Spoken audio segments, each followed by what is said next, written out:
Hello, and welcome to ReginaldESQ. I'm Underhook, and this is my review of the Tier 7 French tank destroyer, the AMX AC mle.46. So, is it any good? Well, it's okay. It can do pretty well in Tier 7. In Tier 8, it's not very good. And in Tier 9, it totally sucks. So let's get into the review. This tank has 820 hit points, which is the lowest of any Tier 7 tank destroyer. The average tank destroyer at this tier has about 850 hit points, but the most goes to the AT7 with 1250. This tank weighs 50.5 or 51 tons, which is pretty darn heavy. You can ram any other Tier 7 TD, except do not ram the premium AT15A, which weighs 65 tons, but that's a bit of an unusual TD. Now, it is fairly quick. It does 50 kilometers an hour in forward and 12 kilometers an hour in reverse, so you can move around the battlefield fairly well, but that speed's only about average, or it's probably even a little lower than average for a Tier 7 tank destroyer. The fastest though is the E25 Premium at 65 kilometers an hour. And the slowest would be the AT7 at 20. Now, track traverse wise, it's a little disappointing. It does 26 degrees a second, which is a little below average. The best would once again be the E25 with 44, and the worst would be the AT7 at just 22, but that's a heavily armoured TD. Now, view range isn't great. It's 350 meters, but that is about average at this tier. The worst would be the Russian TDs at 330 meter view range, and the best would be the Panzer SFR with a whopping 400 meter view range. Signal range of 750 meters here is the best in class. And one of the biggest disappointments about this tank though is its camouflage. It's awful. It has the worst camouflage rating of any of the Tier 7 TDs. And to give you an idea of just how bad it is, the best in class is the premium SU 122-44, the Russian one. Its camouflage rating is twice the camouflage rating of this TD. To put it another way, the American T25 AT is also a little less than twice the camouflage rating of this tank. And this would be similar camouflage rating to the medium Japanese tank, the Chi-Ri. So this is a very high tank destroyer, and that really just destroys its camouflage rating. And that's why the survivability of this tank destroyer at the higher tiers is very poor, because it gets seen so easily. Anyway, it has a gun traverse of 17 degrees, which is pretty narrow. So you do have to turn your tracks quite often to aim your gun, which also blows your camouflage, which in a tank that has poor camouflage to begin with kind of gets you killed at higher tiers pretty easily. The best in class would be the T25/2 because it has a turret, so of course that has great gun traverse. But of the non-turreted ones, the premium British AT15A has 50 degrees. But other than that, all the rest of them have, sort of 24 or below. I think the worst is the AT7 with 15 degrees. So it's quite common to have poor or narrow gun arc at this tier. Gun depression wise, it has very good gun depression. It has 10 degrees of gun depression, which is very good, and has 15 degrees of elevation. The best in class is the Panzer SFR with 15 degrees of gun depression, and there are quite a few others with 10 degrees. And the worst is a couple of the Russians only have 4 degrees of gun depression. So in that respect, yeah, it's good, but it doesn't do any more than enable you to, hopefully hide in bushes and shoot down at people, and it allows you to get shots, so the gun has flexibility, but it doesn't allow this TD to hill fight, and the reason is because of these whopping cupola on top of here and this whopping rangefinder here really completely destroy its ability to hill fight, because if you're cresting a hill, these guys here crest the hill quite a long time before your gun crests the hill, and then after you fire and start retreating, these guys are still visible for a long time after your gun gets back over the hill. and it just cannot hill fight because these cupolas and rangefinders are weak spots as well. They're quite weak. So yeah, you can't hill fight with it. Now, let's have a quick look at the grind for this tank. So the tracks take your traverse from 24 to 26, not a very good increase, and it does have poor track traverse. Definitely need the engine because it is fairly mobile and you want to use that. Now the guns, you really have a choice with this tank. Either of these two guns will work fairly well, and for different reasons. So the 90mm has an 8.7 rate of fire, which is quite good. Has 212 penetration, which is good. It's not the top gun, but it's still very good penetration. And that's better, for example, than the top gun on the T-25 AT, the American Tier 7 tank destroyer. Its top gun only has 198 penetration. So 212 is excellent penetration. Now it only does, though, 240 damage. So the damage on the 90mm is a little low, but the rate of fire is pretty good.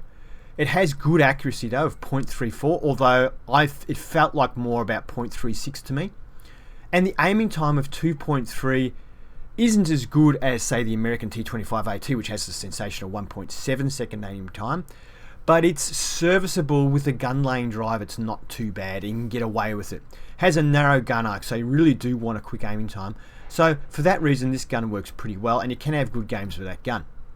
The 100mm has a 6 rate of fire, which is a little slow, but is okay, but it's a little slow. But it does have fantastic penetration at 232mm. For a non-premium shell, that is outstanding, and you can penetrate Tier 9's weak spots, and a lot of Tier 8 tanks you can penetrate frontally with this gun. It's a very, very high penetration gun. And the damage of 300 per shot is not too bad. It's not as good as some of the other TDs, but it's still pretty good.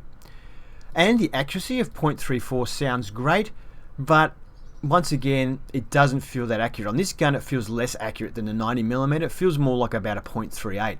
So long range shots tend to either completely miss or not hit what you're aiming at. Medium range shots will tend to hit the tank fairly reliably, and close range it's pretty good. However, it has an aiming time of 2.9 seconds, which pretty much kills this gun. When you have a gun arc or a gun traverse of only 17 degrees, you're constantly having to move your tracks to get to aim at tanks and to get your aim onto a moving target. And with a 2.9 second aiming time, a lot of time you lose your aim and have to move your tracks again, lose your aim, and it just takes forever to aim. It's a real bit of a disaster. Also, it has a fairly slow shell velocity, so it's hard to hit moving targets in the first place. So yeah, you really want to be hitting stationary targets. And that's why the 90mm can be, for some people, a better choice. You've still got pretty good pen. The damage is a little low, but you've got more chance of actually hitting the target because of the aiming time. Anyway, they are both quite good guns. It's just the aiming time's a problem on the big gun. Alright, so I think I've spoken a little bit about that side of it. Himmelsdorf on this tank, it's pretty much useless because you can't hill fight because of your cupolas, and you can't hide anywhere because you have poor camouflage. So maps without sort of bushes and stuff to hide in, it's a bit of a disaster. Now, the frontal armor on this tank, other than the cupolas, is actually quite good. And at Tier 7 and below, you can bounce a lot of shots off the front of your tank. I will go in Tank Inspector. However, the sides are quite weak and the cupolas are quite weak. So it just sort of depends on how knowledgeable your opponents are on the weaknesses of your tank. You've got to watch out for artillery in this tank too, but I'll talk about that in Tank Inspector. In fact, let's get into Tank Inspector and then let's have a look at some gameplay. As usual, I forgot to mention the fit out for this tank. I have vents to help speed up the aiming time, so it speeds up the crew skills. I have a gun laying drive also to speed up the aiming time because it's a big issue on this tank. And I have binoculars fitted to try and increase the view range. I also have a small repair kit, large first aid kit fitted. My crew are fully trained and the command has mentor and is currently working on situational awareness to increase the view range of the tank. The gunner has camouflage 100%, is working on repairs. This guy has camouflage the driver and is also working on clutch braking. The radio operator is working on situational awareness, so one of those guys won't be functional anyway. And the loader has camouflage as work and repair. So big issues with this tank are camouflage and aim time. So those are the main things I tried to work on. So let's check out the 46 in Tank Inspector. First, let's have a look at the gun traverse. So you can see there the 17 degrees of gun traverse, which is a fairly narrow gun arc. So now let's get in and have a look at the armor setup for this tank. Now frontally, it's not too bad. So the lower plate is only 80mm thick, but it's very heavily sloped. And as you can see there, we're getting a ricochet with a 120mm gun there. And the upper plate isn't too bad at 120mm, and it is fairly heavily sloped. Also, the sides of the front here, it's a bit hard to see in the colorized view, actually angle backwards. And so it's quite effective if you're facing frontally and you get hit on these sides. The armor is fairly effective there. And that does work. As you see here, it's giving me 170 something equivalent, where it's only 150 in the middle area. So that's quite good.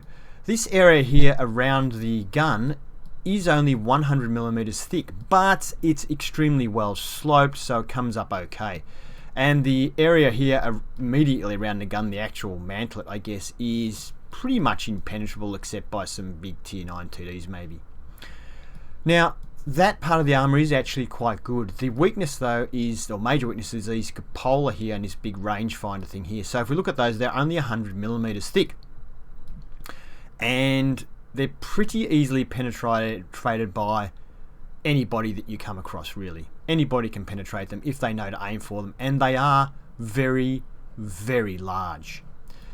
The side of the tank, we have 40mm on the side, which is extremely thin, and the lower side is only 30mm thin. So the upper side here, a 120mm gun or larger will overmatch and will get a guaranteed penetration. So you can't, if you angle the tank like that, as you can see here, 120mm, it gets a guaranteed penetration into that. It will not ricochet. Even on a narrow angle like that, it won't ricochet, it will penetrate. And the lower, even a 90mm gun can do the same thing on the lower part of this tank. So a very big weakness on the side of the tank. So you can't angle the tank. You can't angle and keep your gun on the enemy anyway because the gun arc is so small, but you can't even sort of try and angle after a shot and resist the shot. It just doesn't work. The rear of the tank is also 40mm. The top of the tank is 20mm. And artillery will love you. The rear of the cupola is a little thinner at 70mm. So what I use as a tactic in this tank is when someone I know is shooting at me, I wiggle the tank like this from side to side. Or wag the tank, if you want to call it wagging, like I'm wagging the tail of a dog. Why? Well, basically it increases my chance of them hitting the tank on an angle like this, so increasing the thickness of my armor by angling it.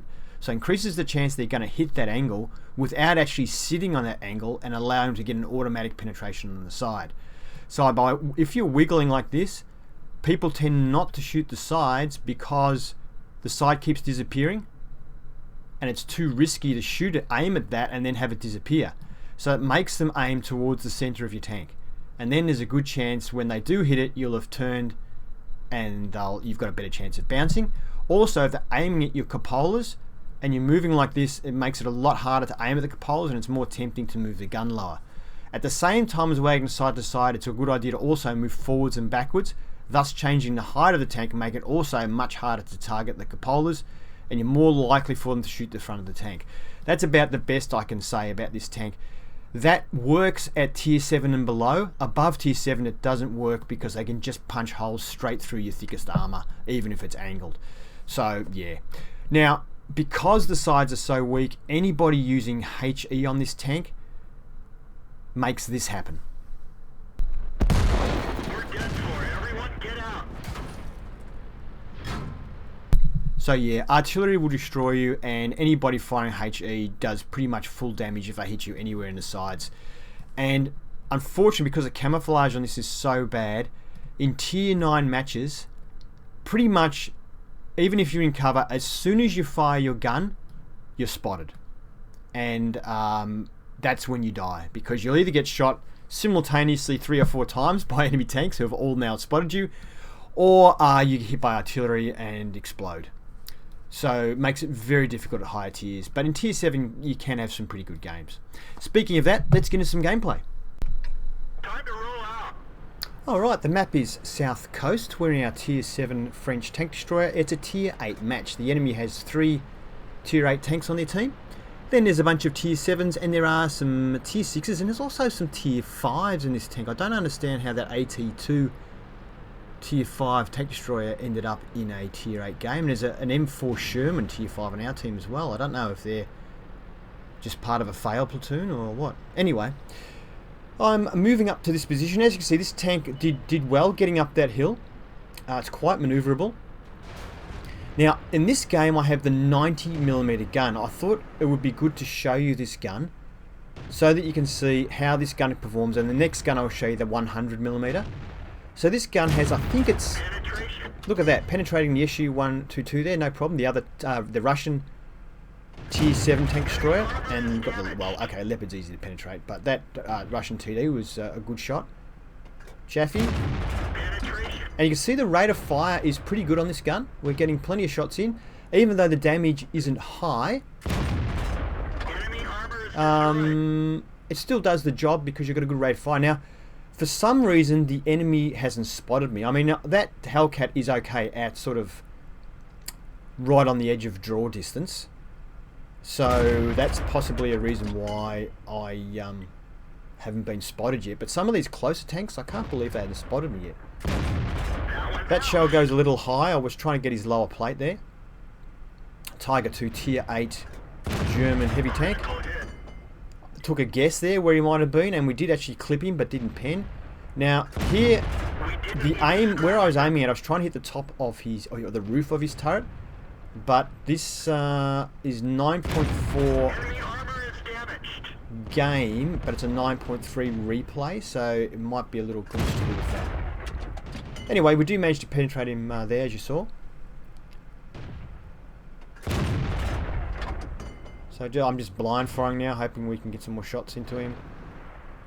Now see, here's an IS-6. Now he is angled there, and that's a pretty miraculous pen. So you can see this 90mm. It's not the top gun, but the penetration's still, yeah, quite adequate to deal with tier 8 tanks, even heavy tanks, and even angled heavy tanks at times. So I'm only firing standard ammunition.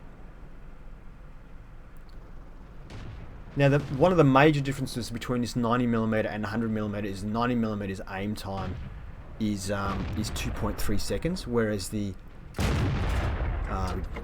bad luck with that shot. Whereas the 100mm is 2.9 seconds, I think it is. We get him that time. Yeah, so that's the thing. The aim time is a killer because when you have to like quickly change an aim like this, a lot of the time the tank either moves or just somebody else kills it before you can finish aiming. And so you lose some shots just from that. I don't know if that shot we fired at him then went in or not. Definitely would have hit him. And he's behind the building. Oh, Hellcat's out in the open. Nice. Come on, reload, reload. We get another shot into him. I'm tempted to stay there and kill him, but the KV-4 on my left has just spotted me and hit me. And when I was inexperienced, I would have stayed and tried to kill the Hellcat. But these days, I try and get it. I move a bit more. Now, I had a green indicator there, but the shell wasn't accurate enough to hit where I aimed at, and we missed. So 362 meters. You can see the accuracy not very good. I was aiming at the lower plate there, but the shot went too high, and we bounced again. He bounced off me, fortunately. I really shouldn't be fighting this guy. I should just get the hell out of here. I'm going to try and put one into his cupola. And that one actually goes straight and goes in. But our ginormous cupolas allow him to kill us while we were retreating. Unfortunately, we ended up losing that game, and I was pretty silly with that KV-4. I really should have just, as soon as he shot me, I should have just backed away and not tried to hit him. His armor was a little bit too good for me, and I couldn't afford to trade shots. It does have low health, this tank, and you can't afford to trade shots with people. Anyway, we had a pretty good game. We hit lots of tanks. Let's have a look. So we actually finished on top for experience for our team, and did we finish on top for damage as well? We did. So we finished on top for damage. So we did pretty well considering that was a tier 8 game. And as you can see, even though it's not the top gun, the 90mm still does pretty darn well. And actually, I'm just looking. And we did the most damage in the game. Nobody did more damage than us. Oh, there you go. So the next screen, we fired 22 shots, and 20 of those were direct hits, which is pretty good actually. So the accuracy's standing up pretty well there. But the pen, we only got 13 penetrations, which, look, quite a few of those were blind shots, and we weren't hitting where we wanted to. And also a lot of the shots that we were aiming at sort of weak spots because we were fighting against tanks that had pretty good armor, just weren't hitting the spots that we were aiming at. And that reduced our number of hits a fair bit. If I'd used premium ammunition, we could have probably got a lot more hits and would have done a lot more damage. So if you're prepared to spend a bit on premium ammunition, this 90mm would probably be the better gun. If you don't want to spend money on premium ammunition, you might want to stick with the 100mm gun. So anyway, 2,864 damage is pretty good. We received 4 hits. We actually managed to bounce one of those. We damaged 8 vehicles, destroying one of them, which is pretty nice. Why didn't we get a Confederate then? I don't know. Do you have to live to get a Confederate? Maybe you do. And 172 assistance damage, 35,000 income. As you can see, the ammunition isn't expensive on this tank, standard ammunition. Didn't cost us much at all, and we made reasonably good profit. Yeah. Next game. The map is Karelia. It's an encounter mode, and we are the defending team. It's a tier 7 match. There are 6 tier 7 teams on tier 7 tanks, on the enemy team. One of them being their GW Panther. I do have to be careful of artillery because my front and my sides and back and top are all very weak. So I've got to watch out for that. I'm staying at maximum view range so that the enemy has trouble seeing me. We've got an ELC AMX going up there, so hopefully he'll do the spotting and I can do the shooting. I have the 100mm gun fitted on this one. I've actually just typed in notes that we need more tanks in the south here. There's not enough. The ELC AMX will get wasted. We need another tank there. Say 100mm gun, which has fantastic penetration, average damage of 300, which is of course better than 90mm, and but it has a slow aiming time. So and the accuracy is listed as being the same, 0.34, but I actually think the accuracy is not as good on this gun. So get a nice shot in there. Only 260 something damage, so below average damage roll. Average damage is 300. Okay, I don't think I have any more immediate shots here, so it's time to move back. I can't afford to stay out here. I'm exposed to anybody who might be on the hill there, and I can't afford to leave myself exposed there, especially the sides of my tank. So I need to pull back closer to the rock and use that to shield my sides. Now this is I've had a couple of good mastery games in this tank. One of them is a Top Gun, but I'm going to put that Top Gun game in the kick-ass gameplay section because I don't have time to put it in the review, but that will be good to look at if you're interested in seeing good games in this tank. Outstanding penetration straight through the tier 6 heavy tank, although it was the side. Yeah, so this is also a good demonstration, this game, of what I call wagging the tank, or you can call it wiggling or whatever you want, but it's basically moving the tank from side to side to make it hard for your opponents to aim and maximise your chance of them hitting your frontal area on an angle. So I do quite a bit of that. So the armour, this is a tier 7 game, the armour stands up pretty well at this tier, which you will see. That was a good damage roll. That one over 300 there. Now, the tanks that went up there to spot the AMX, and there was another tank that went up there with him eventually, are both dead. So now I have to pull back. I can't afford to be away from hard cover. My view range isn't good enough, and I can get into trouble. So I decided to pull back closer to this rock. And I'm getting a bit nervous, so I'm trying now to line up so that at least the left-hand side of my tank is covered by rock, just to make it harder for my opponents to shoot at me, give them a smaller amount of tank to shoot at. Okay, so we've managed to spot the IS. Doesn't look like he's spotted me yet, but I don't have a shot at him at the moment. He's behind the rock. I do have binoculars fitted, so that may be helping me, but this guy has seen me. in the medium tank, but we get another good shot into him. 280 is not bad. I pull back for cover of the rock, but they get shot in the back by that AMX 12T there. The IS fires at me and bounces. I miss shooting at the Cromwell there, accuracy letting us down a bit. It was probably normally an easy shot. I see a Tiger off to my left, a Tiger 1. He's a sitting duck, so we've got to take a shot at him. Put a good shot into him. Moving back, I see this IS aiming at me now. I'm going to move forwards and back to stop me hitting my cupola and waggle my tank. Doesn't work on that occasion. He puts one into me. Once again, we hit the rock due to the poor accuracy of the gun. Like I say, the gun on paper is good accuracy. In practice, it's not so great. And combined with a long aim time, it's not good. Alright, low damage roll, but we did pen. Start waggling the tank again, and we bounce the shot. We bounce another shot from the Cromwell, hits us while we're angled. He misses now. Whoa! The unseen T-34 fires at us and we bounce it, fortunately. I probably could shoot there, and I do consider shooting there because I'm assuming that medium tank's still there, but I think better of it. And this time we've got a confirmed shot on the IS, so that was good. Once again, moving forwards, backwards, waggling the tank from side to side. Somebody shoots at me and completely misses. That was probably the IS. And we take out the T-34-85. Only 6 hit points, but it was worth doing it to get rid of that tank.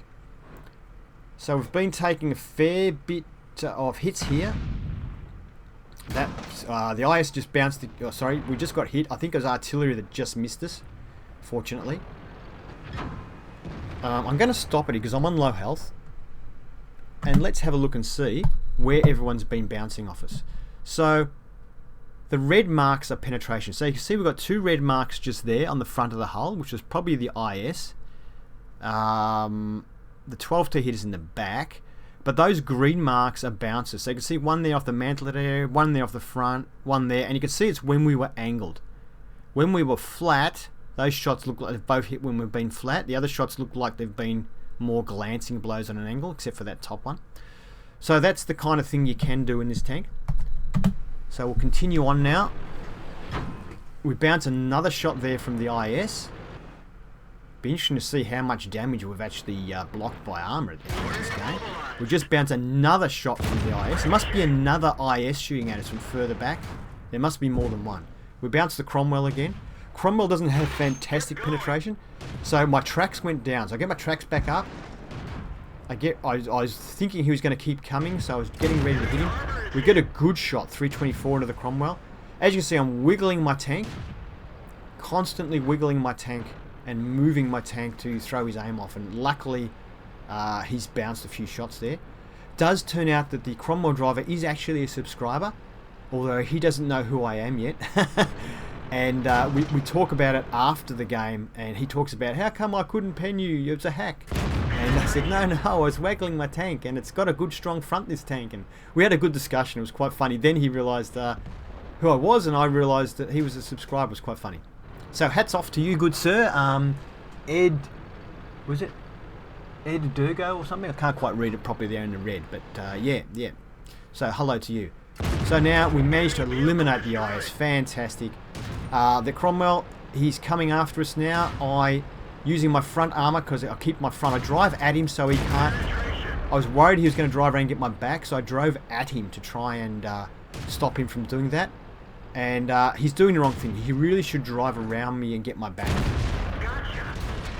Now I've been tracked. That's bad, because now he can hit me on the side. I'm waiting for my tracks to come up. Oh, artillery finishes us off. There you go. Okay, so it turned out to be a mastery game for us in the 46. We also got, I think it's cool headed and high caliber. So let's go to the next screen. And obviously we finished on top for XP for our team. And we did, what's that, 3,047 damage, which is pretty good, and secured 3 kills.